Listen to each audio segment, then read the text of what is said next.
We've had teenagers come to us and confess that, when my parent is scolding me, I talk to an AI tool to calm myself down, to have a rational conversation about what's really going on in my household. Oftentimes, I feel like the AI tool is able to understand me better than my partner, and that sort of rang alarm bells in our mind. We really wanted to decode this and understand this a lot better.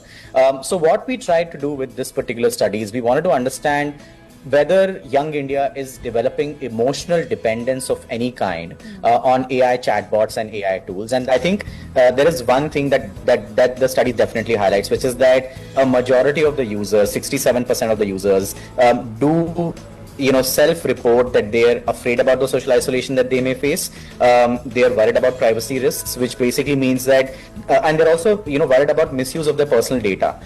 So what it really does is it gives us an opportunity to figure out what could be an alternative intervention which people could use that does not create social isolation, that does not create privacy risks for them, that does not misuse their personal data, and that's where the real opportunity for us actually lies. There is an interesting question in this gender finding that the YK and YLAC study has thrown up, which is this difference between girls and boys. There is something there. It's worth inquiring in that, one is the technology, but two, the genders are different in terms of their socialization for sure. You will find this globally. It's not just in India where, let's say, gender norms are very restricted, but even in economies and societies where gender norms are freer, you still find that, girls have a greater disposition towards relational topics and, sort of like the relationality of the technology. Which is also why even with social media, the effects on girls and boys are different. Yeah. Right?